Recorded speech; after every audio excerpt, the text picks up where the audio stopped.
ஒரு ஸ்டூடெண்ட்டு பல வருஷம் அவனோட ஃப்ரெண்ட்ஸ் அவாய்ட் பண்ணிட்டான். அவனுக்கு பிடிச்ச கேம்ஸ் எல்லாத்தையுமே விட்டான். ஒரு மேரேஜ் ஃபங்க்ஷன் இல்லை ஃபேமிலியில் எந்த ஃபங்க்ஷனுக்கும் அவன் போகவே இல்லை. காலையில் 5 மணிக்கெலாம் எழுந்துச்சு படிக்கிறவன் நைட் 2 மணி வரைக்கும் படிக்கிறான். காரணம், நான் எப்படியாச்சும் ஒரு டாக்டர் ஆகிடணும் அப்படின்ற ஒரு காரணத்துக்காக தான் படிக்கிறேன். அவன் எழுந்த எக்ஸாமே ரத்து பண்ணிட்டாங்க. அவன் செஞ்ச தவறுக்காக இல்லை, வேறு யாரோ செஞ்ச தவறுக்காக. நமக்கு இருக்க ஒரே கேள்வி, ஒரு ஸ்டூடெண்ட்டோட கனவை நாசம் செய்கிற உரிமை இங்கே யாருக்கு இருக்குது? இந்த வீடியோ முழுசாக பாருங்கள். ஏன்னா இது ஒரு எக்ஸாம் பற்றின கதை இல்லை. இது லட்சக்கணக்கான ஸ்டூடெண்ட்ஸோட கனவுகள், மனவேதனை, நம்பிக்கை, ஏமாற்றம் இதை பற்றின கதை. தங்களோட எதிர்காலத்தையும் இந்த நாட்டோட வருங்காலத்தையும் வளமாக்குறதுக்காக தூக்கத்தை விட்டு பசியை மறந்து பல வருஷம் டே அண்ட் நைட்ஸாக படித்து எக்ஸாம்ஸ் எழுத வர பல லட்சம் ஸ்டூடெண்ட்ஸோட கனவை மத்திய அரசோட கல்வி அமைப்புகள் தொடர்ச்சியாக கருக வச்சுட்டே வருதுன்னு சொல்லுவோம். டாக்டர் ஆகணுன்ற ஆசையில் நீட் எக்ஸாம் எழுதின 22.8 லட்சம் ஸ்டூடெண்ட்ஸை பெரிய மன உளைச்சலை தள்ளியிருக்கு தேசிய தேர்வு முகமை. ஏன் தெரியுமா? எக்ஸாம் எழுதின கொஞ்ச நாள்லேயே கொஸ்டின் பேப்பர் லீக் ஆயிடுச்சுன்னு சொல்லி அந்த நீட் எக்ஸாமையே ரத்து செஞ்சுட்டாங்க. இந்த கொஸ்டின் பேப்பரை ப்ரிப்பேர் பண்ண எக்ஸ்பர்ட்ஸும் அதை ஸ்டேட் லாங்குவேஜுக்கு டிரான்ஸ்லேட் பண்ணவங்களும் தான் பணத்துக்காக இந்த கொஸ்டின் பேப்பர்ஸை விற்றுருக்காங்க. தேசிய தேர்வு முகமை இந்த நீட் எக்ஸாம் கண்டக்ட் பண்ணுறதுல கம்ப்ளீட்டாக தோல்வி அடைஞ்சிருக்குன்னு தான் சொல்லணும். இவங்களோட தப்புக்கு அந்த எக்ஸாம் எழுதின 22.8 லட்சம் ஸ்டூடெண்ட்ஸும் எக்ஸாம் எழுதணும் அப்படின்ற தண்டனையும் பெற்றாங்க. தேர்வு ரத்து செஞ்சதுனால அதோட மனவலி தாங்காமல் இது வரைக்கும் 13 ஸ்டூடெண்ட்ஸ் இந்த நீட் எக்ஸாம்னால இறந்துருக்காங்க. அப்போது அவங்க எவ்வளோ டிப்ரெஷனில் இருந்திருப்பாங்கன்னு சொல்லி கொஞ்சம் யோசிச்சு பாருங்க. மிச்சம் இருக்க ஸ்டூடெண்ட்ஸ் மட்டும் இல்லை, அவங்களோட என்டையர் ஃபேமிலியுமே இந்த மன உளைச்சலால் பாதிக்கப்பட்டாங்க. தமிழ்நாட்டில் கோயம்புத்தூரை சேர்ந்த அணுகீர்த்தனா, சேலம் எருமப்பாளையத்தை சேர்ந்த கோபிகா, தருமபுரி மாவட்டத்தை சேர்ந்த ரோஷினி அப்படின்னு இவங்களும் இறந்துருக்காங்க.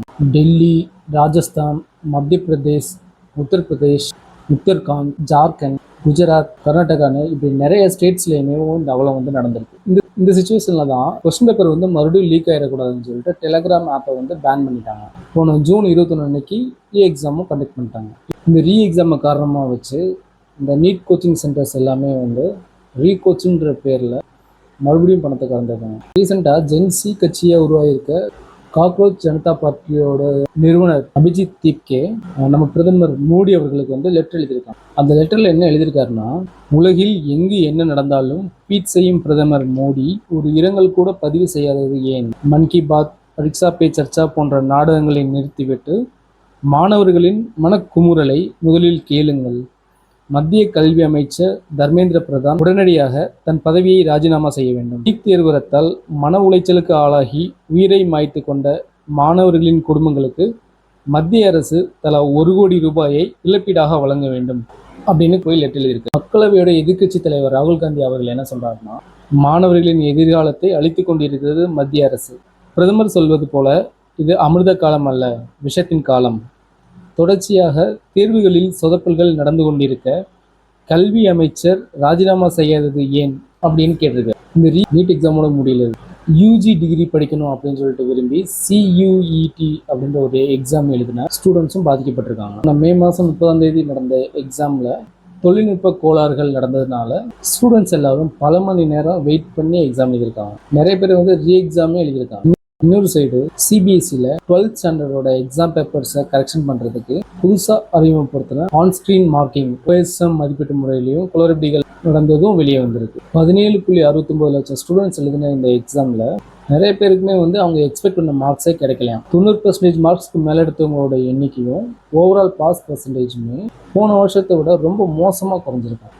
சரி, ஆன்சர் ஷீட் வாங்கி செக் பண்ணலாம் அப்படின்னு சொல்லிட்டு அதை அப்ளை பண்ணி செக் பண்ண ஸ்டூடெண்ட்ஸ் நிறைய பேருக்கு ஷாக். ஏன்னா அவங்க எழுதின ஆன்சர் ஷீட்டில் நிறைய பேஜஸ் காணாமலே போயிடுச்சாங்க. கரெக்டான ஆன்சர்ஸுக்கு கூட அவங்க மார்க் கொடுக்காம இருந்திருக்காங்க. சிலருக்கு வேறு ஸ்டூடெண்ட்ஸோட ஆன்சர் ஷீட்டை கொடுத்துருக்காங்க. இதனால் பாதிக்கப்பட்ட ஒரு ஸ்டூடெண்ட் அவங்களோட எக்ஸ் தளத்தில் இதை சுட்டி காட்டுறதுனால அவங்க பாகிஸ்தானி அப்படின்னு சொல்லிட்டு ஃப்ரேம் பண்ணிட்டாங்க. இந்த OSM சேவையை விதிகளை புறக்கணித்து ஒரு தனியார் நிறுவனத்துக்கு கொடுத்ததாகவும் ஒரு சர்ச்சை போயிட்டுருக்கு. ஒரு நாட்டோட உண்மையான செல்வம் அந்த நாட்டில் எவ்வளோ தங்க சுரங்கங்கள் இருக்குன்றது இல்லை, அந்த நாட்டில் இருக்க பில்டிங்ஸ் பொறுத்து இல்லை, அந்த நாட்டோட ஸ்டூடெண்ட்ஸ் தான். ஒரு ஸ்டூடெண்ட்ஸோட கனவு உடையும் போது ஒரு ஃபேமிலி மட்டும் அழுகிறது இல்லை, ஒரு சமூகத்தோட எதிர்காலமும் பாதிக்கப்படுது. இந்த ஏழை எளிய மாணவர்களோட டாக்டர் கனவை எட்டாக்கனியாகவே ஆக்கிட்டு இருக்க இந்த நீட் எக்ஸாமை ஒரு தடவை எழுதணும்னாலே 1008 சிக்கல்கள் இருக்கு. அப்படி இருக்கும்போது தங்களோட நிர்வாக தோல்வியால் ஏற்பட்ட இந்த வினாத்தாள் கசிவை காரணமாக வச்சு ஒரே 1 மந்த் கேப்லேயே ஸ்டூடெண்ட்ஸை வந்து ரீ எக்ஸாம் எழுத சொல்கிறது வந்து ஸ்டூடெண்ட்ஸ் மேலே தொடுக்கப்பட்ட ஒரு மன ரீதியான வன்முறைன்னு தான் சொல்லணும்.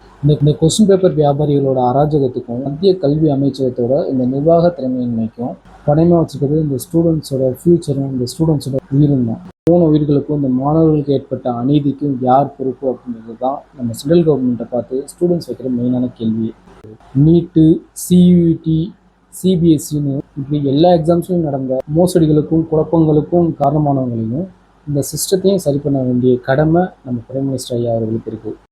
அதேமாரி ரொம்ப முக்கியமான விஷயம், தற்கொலை வந்து எதுக்குமே தீர்வு இல்லை அப்படின்ற அவேர்னஸை ஸ்டூடெண்ட்ஸ் கிட்ட கொண்டு போய் சேர்க்கறதுக்கான ஸ்டெப்ஸும் எடுக்கணும். இந்த பதிவில் உங்களுக்கு ரொம்ப தாக்கத்தை ஏற்படுத்தின விஷயம் என்ன? ஒரு எக்ஸாம் வந்து வாழ்க்கையை முடிவு செய்யுமா, ஆர் வாழ்க்கை வந்து அதை விட பெருசா? உங்களோட கருத்துக்களை வந்து கமெண்ட்ல எழுதுங்க. உங்களோட கருத்துக்களை பார்க்க அவளோட வெயிட் பண்ணிட்டு இருக்கோம். மறக்காம அந்த ஸ்ட்ராங் பிளான் சேனலை சப்ஸ்கிரைப் பண்ணுங்கள். இந்த மாதிரி நிறைய கண்டென்ட் வரப்போகுது.